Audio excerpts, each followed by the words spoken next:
बराबर की है। शायद वो इस शॉप का यूज करके आइटम्स को रीसेल करके बहुत पैसा कमा सकता है। खरीदने के अलावा वो अपने इन्वेंट्री में मौजूद आइटम्स को बेच भी सकता है। उसकी ट्रेनिंग सोर्स बेचने के लिए अवेलेबल नहीं है, लेकिन एल्वन डैगर की प्राइस 4 पॉइंट्स है। ऐसा लगता है कि शॉप सिर्फ एंशिएंट रेलिक्स एक्सेप्ट करती है। उसका एल्वन डैगर ऑक्शन में आसानी से 100 गोल्ड पीसेस में बेचा जा सकता है, लेकिन सिस्टम के लिए सिर्फ 4 पॉइंट्स की वैल्यू रखता है। उसने डिसाइड किया कि वो कुछ भी तब तक नहीं बेचेगा जब तक बिल्कुल जरूरी ना हो। इसके साथ वो अपने पर्सनल ट्रेनिंग रूम से बाहर आया और दिन खत्म करने का सोचा। पहले 24 आवर्स में वो बहुत थक गया है, इसलिए लगता है कि आज रात वो अच्छी नींद सो पाएगा। अगले ही दिन ज़ीक ड्रेकर एकेडमी के रिसर्च सेंटर गया ताकि प्रोफेसर फैंटम से मिल सके।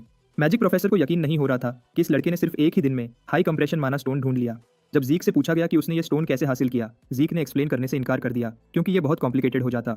ज़ीक ने अपनी चाय का कप खत्म भी नहीं किया था और प्रोफेसर फैंटम ने पावर सोर्स को ट्विक करने का काम पूरा कर लिया। यह मैजिक का केरा अपने काम में सबसे आगे है। चाहे प्रोफेसर ने छुपाने की कोशिश की हो, ज़ीक को एहसास हुआ कि प्रोफेसर को उस पर शक है। हर बार जब हाई कंप्रेशन माना स्टोन कॉन्टिनेंट में मिलता है तो उसे एंशिएंट टेक्स्ट में रजिस्टर किया जाता है। यह ट्रैक रखने और मैनेज करने के लिए होता है कि किसने ये स्टोन हासिल किया और कहाँ से मिला। लेकिन ज़ीक के पास जो माना स्टोन्स हैं वो अनरजिस्टर्ड हैं। चाहे कितनी भी मेहनत कर लो, वो सेंट्रल कॉन्टिनेंट रजिस्ट्रेशन एनसाइक्लोपीडिया में नहीं मिलेंगे।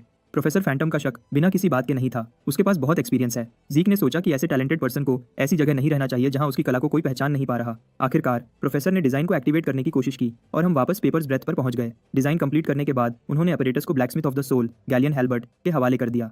ज़ीक और प्रोफेसर फैंटम ने मास्टर ब्लैकस्मिथ को काम करते हुए देखा। उसकी वर्कशॉप बहुत सारे अजीब मैजिक सर्कल्स से चमक रही थी। गैलियन के चेहरे पर एक खुशी थी। अब वो आखिरकार अपने सपने के मुताबिक वेपन्स बना सकता है।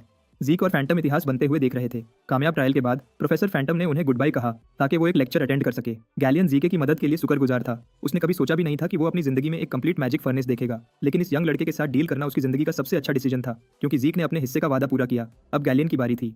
ब्लैकस्मिथ इस एहसान का बदला चुकाने के लिए उत्सुक था। ज़ीक ने अपने बैग से एक मटेरियल निकालकर गैलियन को दिया। एक नज़र में ही ब्लैकस्मिथ को पता चल गया कि उसके हाथ में क्या है। इस ब्यूटीफुल केस के अंदर एक ड्रैगन्स फैंग था।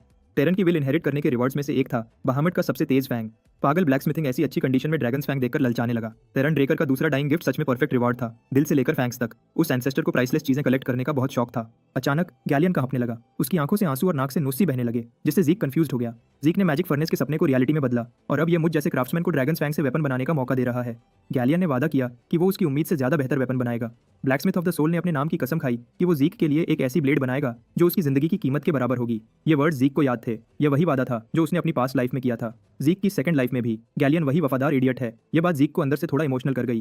पेपर्स ब्रेथ से बाहर निकलकर ज़ीक ने क्राफ्टिंग को एक्सपर्ट के हवाले कर दिया। ज़ीक को आइडिया है कि गैलियन उसके लिए कौन सी ब्लेड फोर्ज करेगा। कॉन्टिनेंट के बेस्ट ब्लैकस्मिथ के हाथ में वो जरूर कुछ ऐसा बनाएगा जो देखने में इस दुनिया का नहीं लगेगा। फॉर्ज की ट्रिप के बाद ज़ीक सीधा प्लैटिनम मैंशन के अपने रूम की तरफ चला गया। उसने वेपन पाने के लिए बहुत परेशानियां सहनी पड़ी थीं और अब वो आखिरकार रिलैक्स कर सकता है। उसे ड्यूक के साथ ड्यूअल हुए एक हफ्ता हो चुका था और उसने ड्यूक ने एक और मैसेज भेजा था कि वो राउंड 2 के लिए वापस आए। जब वो सोच रहा था कि ये पागल गार्डनर जरूर कुछ न कुछ करेगा तो उसे एक जानी पहचानी प्रेजेंस का एहसास हुआ। उसके रूम में कोई घुस गया था। पीछे मुड़कर देखा तो गेल नाइट खड़ा था और वो गुस्से से लग रहा था कि ज़ीक ने उसकी इनविटेशन एक्सेप्ट नहीं की। पागल नाइट ने उसे गुस्से से देखा और एक्सप्लेनेशन मांगा, जबकि उसकी तरफ से किलिंग इंटेंट निकल रही थी। ऐसा लग रहा था कि वो अभी ज़ीक को मार डालना चाहता है। ज़ीक ने ओल्ड नाइट के इमोशंस के साथ खेलने का डिसाइड किया और बताया कि उसका दोबारा चैलेंज करने का कोई इरादा नहीं है। ड्यूक ड्रेकर ने एक ही पल में दोनों के बीच का डिस्टेंस कवर किया और सच सुनने बोलने की मांग की। ज़ीक ने ड्यूक की ग्रिप से खुद को आजाद करने की कोशिश की, लेकिन उससे पहले कि वो कुछ कर पाता, पागल आदमी ने उसे खुली खिड़की से बाहर फेंक दिया।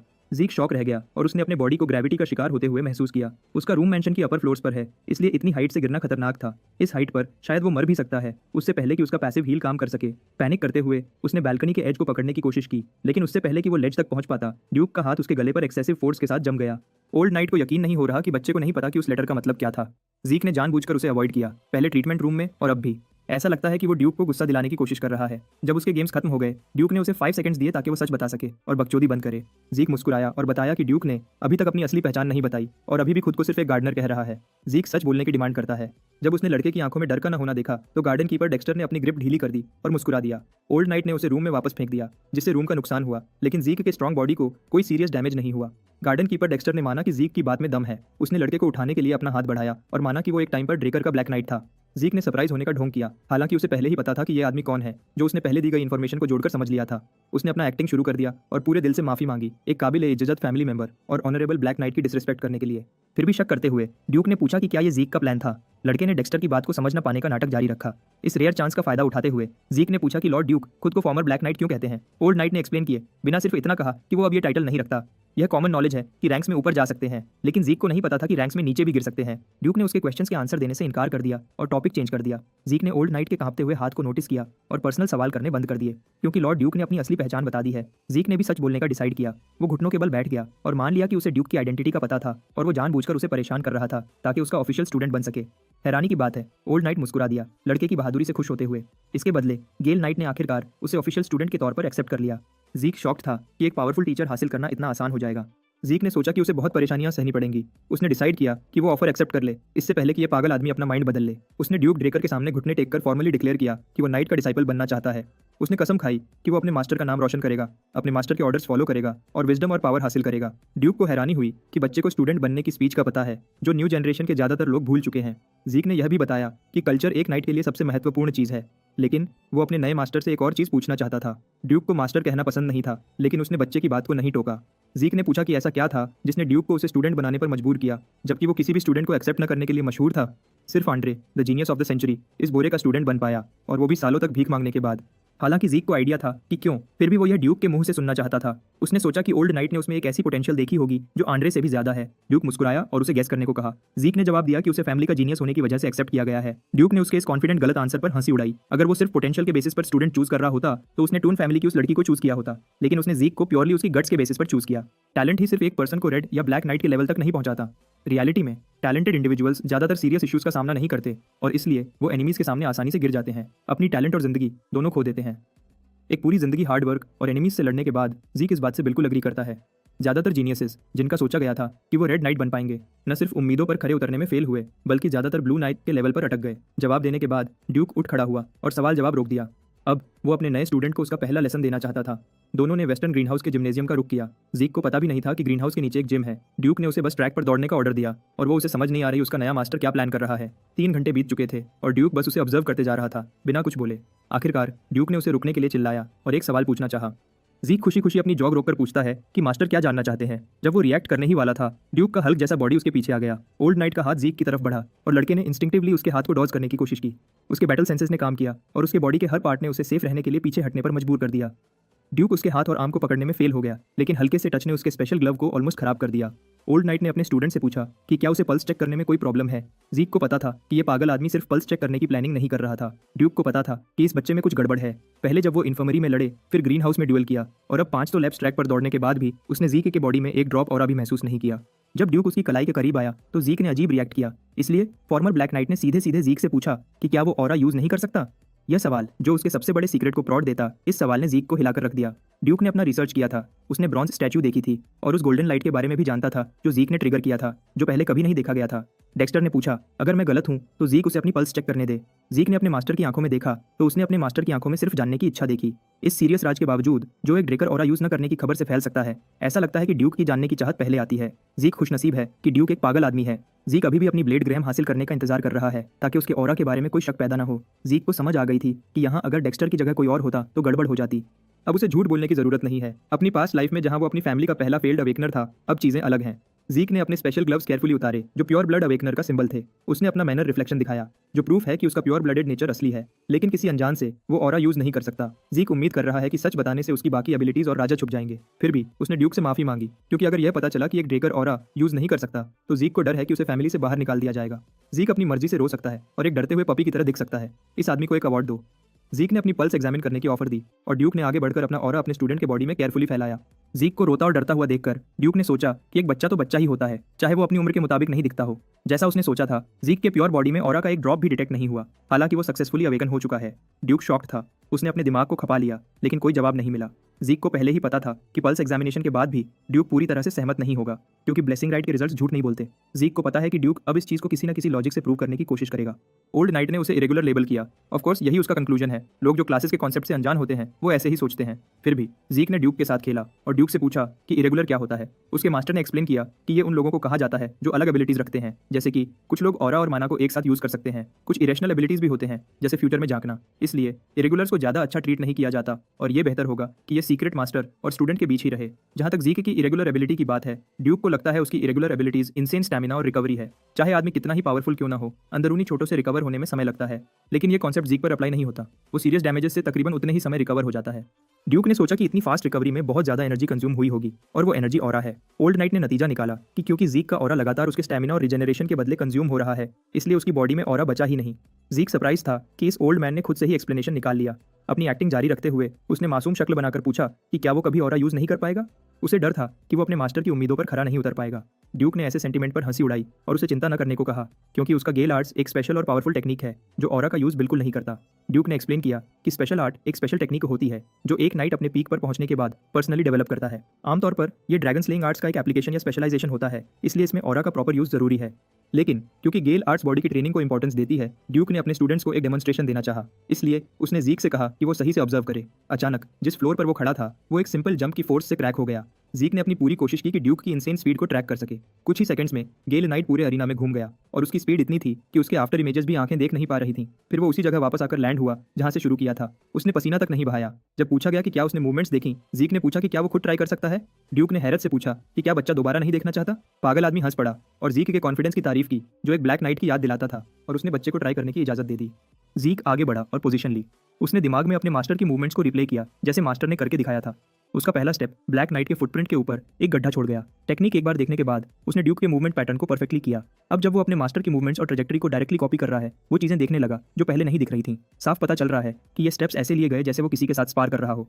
कुछ patterns attack, dodge, distance close करने और डिस्टेंस क्रिएट करने के लिए यूज हो रहे थे। हर एक स्टेप का कोई ना कोई मकसद था। फाइनल पोजीशन में पहुंचकर जीक धीरे रुका। ड्यूक को अपनी आंखों पर विश्वास नहीं हो रहा था। उसे पता था कि बच्चा गिफ्टेड है, लेकिन एक हफ्ते पहले वो इतना अच्छा नहीं था। ऐसा क्या हो गया था कि एक हफ्ते में उसका पोटेंशियल इतना ज्यादा बढ़ गया। डिफरेंस बिल्कुल हेवन और अर्थ जैसा था। ड्यूक ने ऐसा कुछ कभी नहीं देखा था। उसने कभी ऐसी परफेक्शन नहीं देखी। लेकिन जीक ने मुड़कर अपना अहंकार दिखाकर सब कुछ खराब कर दिया। अगर जीक अपने अहंकार को कंट्रोल में रख सके तो वो परफेक्ट हो सकता है। ड्यूक ने मजाक में उसे हेडलॉक में पकड़ लिया और उसे तंग किया कि वो रोया था, और फिर लगभग परफेक्टली डेक्स्टर की स्किल कॉपी कर ली। टाइम बीत गया जब से ड्यूक ने उसे ट्रेन करना शुरू किया। आज जीक को एकेडमी डाइनिंग हॉल में देखा जा सकता है। उसके प्लेट पर मीट, सी फूड, ब्रेड और हर वो चीज थी जो कैंटीन में मिल सकती थी। उसे गेल नाइट का अप्रेंटिस बने 1 महीना हो चुका है और लगातार ट्रेनिंग की वजह से उसकी भूख बढ़ती ही जा रही है। आज उसका लंच इंटरप्ट हुआ जब इंस्ट्रक्टर आंड्रे ने पूछा कि क्या वो कुछ टाइम बात करने के लिए निकल सकता है, क्योंकि आंड्रे का स्केड्यूल बिजी है। जीक ने आंड्रे से कहा कि वो जो बात करना चाहते हैं वो यहीं और अभी शुरू करें। आंड्रे के पास एक सिंपल सवाल था। वो जानना चाहता था कि जीक ने सर डेक्स्टर को कैसे कन्विंस किया, क्योंकि आंड्रे अभी तक ड्यूक का ऑफिशियल डिसाइपल नहीं बना पाया।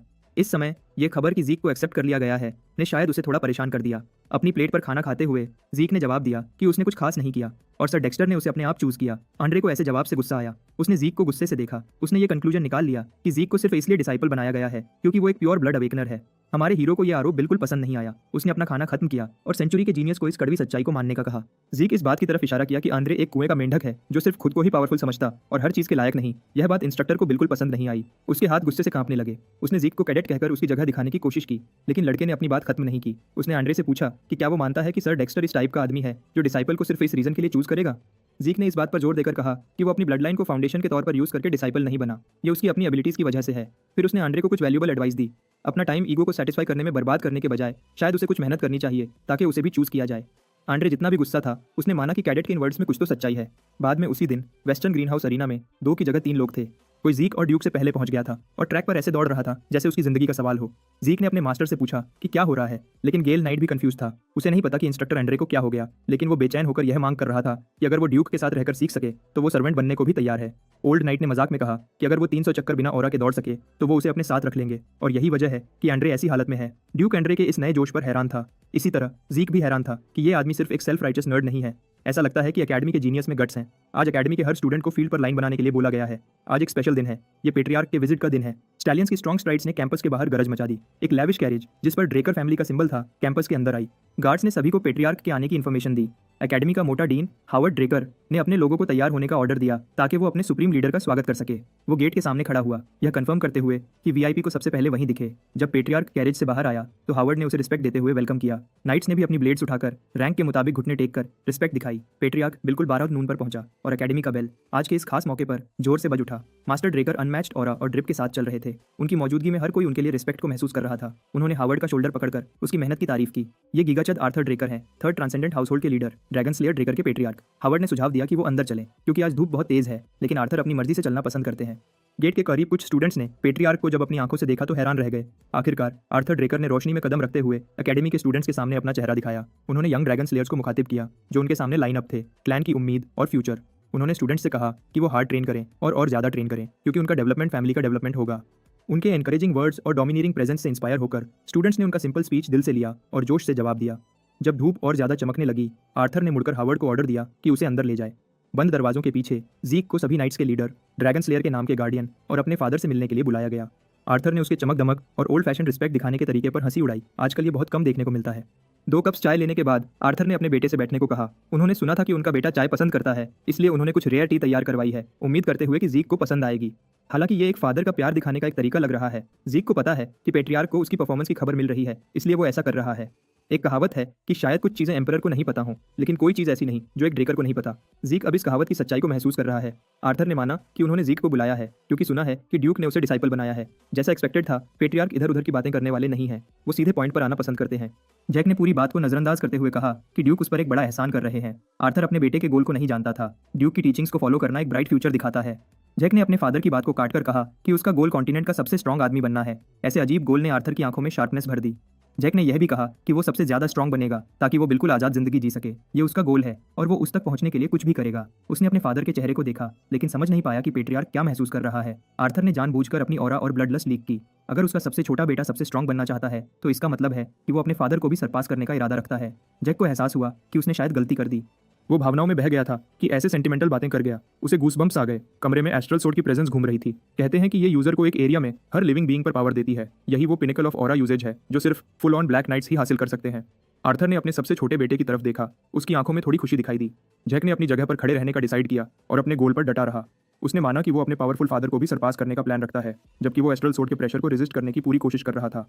जैक के पक्के कदम देखकर पेट्रियार्क उसकी गट्स से खुश लग रहा था। आर्थर ने चाय पीते हुए आइस टी से एस्ट्रल सोर्ड को कम किया।